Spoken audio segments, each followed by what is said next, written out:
Good morning, good afternoon, good evening. Guys, Kevin sir back from Personal Tutor. Standard 8th History playlist आप लोग देख रहे हैं. Chapter 3 है. Topic है The Problem. ये प्रॉब्लम किस चीज़ का है? थोड़ा सा एक ब्रीफ ले लेते हैं प्रीवियस वीडियो का. ब्रिटिश ईस्ट इंडिया कंपनी ने सडनली परमानेंट सेटलमेंट सिस्टम इजाद कर दिया था so that it could gain a constant income. But एक प्रॉब्लम हो रही थी.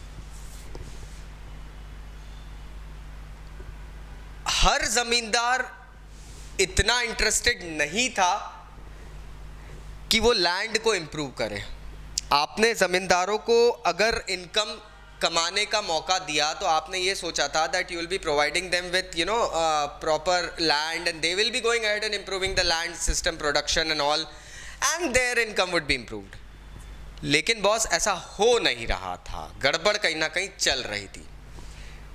सबसे पहली बात है कि जमींदार लैंड में इन्वेस्ट क्यों नहीं कर रहा था. तो एक रीजन इसका ये बताता हूं मैं आपको. वो ये था कि कंपनी ने इनिशियली जो टैक्स अमाउंट फिक्स करा था ना कि आगे तक ये हमेशा सेम रहेगा, वो अमाउंट इतना ऊंचा था भैया. कुछ समय पहले बंगाल में अकाल पड़ा था. उस पूरे एरिया में बंगाल, बिहार, उड़ीसा एंड ऑल, वो उतना पूरा बड़ा एरिया बंगाल ही कहलाता था. तब प्रोविंस था वो. दोस्तों पूरे बंगाल एरिया में जो अकाल पड़ा था तो वहाँ की ज़मीन की हालत ही ख़राब थी. How could the production be increased and आपने टैक्स इतना हाई कर दिया है, ज़मींदार पे ही नहीं कर पा रहे थे अमाउंट.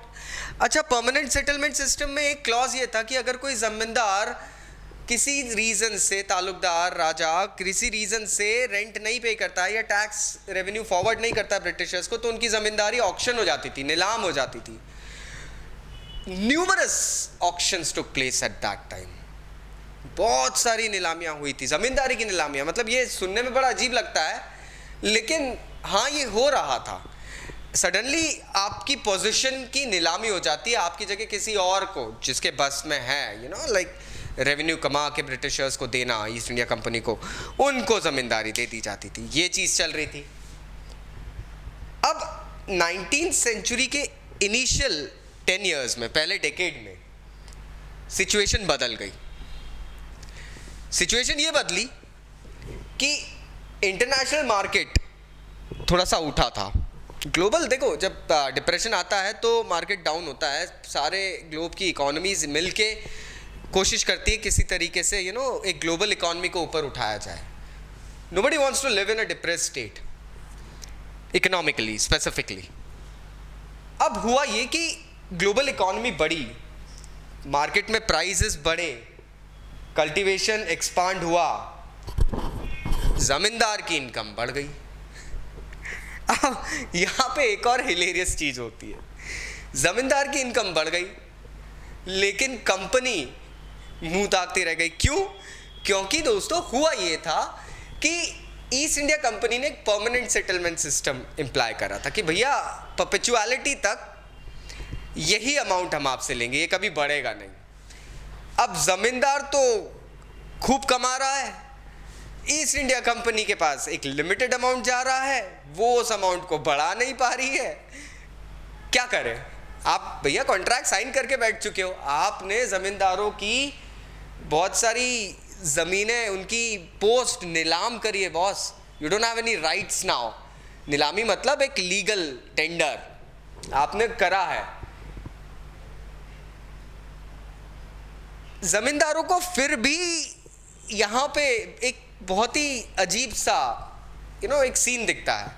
इनकम बढ़ गई ज़मींदारों की, लेकिन जो मेन पर्पस के साथ में परमानेंट सेटलमेंट सिस्टम लॉन्च किया गया था, that was improvisation of cultivation and land. इस चीज़ में किसी को इंटरेस्ट था नहीं. ज़मीन कितनी उपज दे रही है, कितनी नहीं दे रही है, इससे ज़मींदार को कोई मतलब नहीं था. उसको मतलब पड़ रहा था अपनी इनकम से. अच्छा, यहाँ मैं ये नहीं बोलूँगा सारे ज़मींदार खराब थे. Some zamindar like Raja Ram Mohan Roy and all, they were like reformers. Yes, he was a zamindar and he was raja as the name suggest. तो ज़मींदार मैक्सिमम अगर देखा जाए तो ज़मींदारों का ना ये परमानेंट सेटलमेंट के बाद में लैंड इम्प्रोवाइजेशन में उनका कोई मूड ही नहीं था। क्यों? क्योंकि यहां पे बिना इन्वेस्टमेंट इनकम दिख रही थी।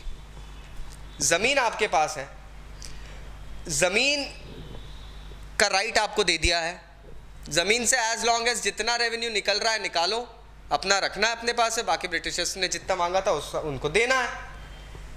अब ये जमींदार के पॉइंट ऑफ व्यू का था। दूसरे हाथ पे कल्टीवेटर्स का भी एक पॉइंट ऑफ व्यू चल रहा था। कल्टीवेटर्स के साथ में ये प्रॉब्लम चल रही थी क्योंकि उनको ये सिस्टम जो था ना बहुत ज़्यादा एग्रेसिव लग रहा था। दे वर लाइक सफोकेटिंग। व्हाई? क्योंकि जमींदार को जो रेंट पे करने का था वो बहुत ऊंचा होता था। एक किसान अक्सर अपनी ज़मीन पे कल्टीवेशन जब शुरू करता था तो वो मनी लेंडर्स से पैसे लेता था। वो उस पैसे को जब चुका नहीं पाता था तो सडनली उसे उसकी ज़मीन से बेदखल कर दिया जाता था। होता ये था कि एक किसान जिसने ज़िंदगी भर अपनी ज़मीन पे काम करा है, you know, he has gone ahead and toiled hard for that land, suddenly एक ज़मींदार आता है, रेंट मांगता है, वो रेंट दे नहीं पाता है क्योंकि उसे सूद खोरों, ब्याज खोरों का, मनी लेंडर्स का, इन सब का पैसा देना है। बीज खरीदे थे। He has to face this zamindar and he's discarded from the land on which his generations has been working on. सोचो उसके ऊपर क्या बीत रही होगी, वो किसान वहां पे कितना त्रस्त होगा। तो परमानेंट सेटलमेंट सिस्टम जो ब्रिटिशर्स ने इंड्यूस करा था ना, वो भी कहीं ना कहीं ऐसा नहीं था फ्लॉलेस था। पहली बात तो उनकी खुद की खिल्ली उड़ गई थी। कैसे? क्योंकि जब ग्लोबल प्राइसेस बढ़े तो दे वर जस्ट सिटिंग डाउन, वो प्राइस बढ़ा नहीं सकते थे, वो अपना रेंट बढ़ा नहीं सकते थे क्योंकि उन्होंने तो एक डॉक्यूमेंट साइन करा हुआ है, हम आपसे परपेचुअलिटी तक इतना ही रेंट लेंगे। जमींदार वर हैप्पी। अब इसमें वाह किसकी हो गई? It was all going to the zamindars. So Britishers had to change the revenue system. Permanent settlement system के बाद में थोड़ा सा दिमाग लगाया, इंड्यूस करा, डॉक्ट्राइन थे ना बहुत सारे। So what they did, they introduced another system. What was that system? Will be going ahead and learning in the next video. Please हो सके तो वीडियो को लाइक करना। अगर कुछ डाउट्स रह जाते तो नीचे कमेंट बॉक्स में कमेंट जरूर करना दोस्तों। I will be going ahead and trying to reply to all the questions. Thank you very much. Take care, bye bye.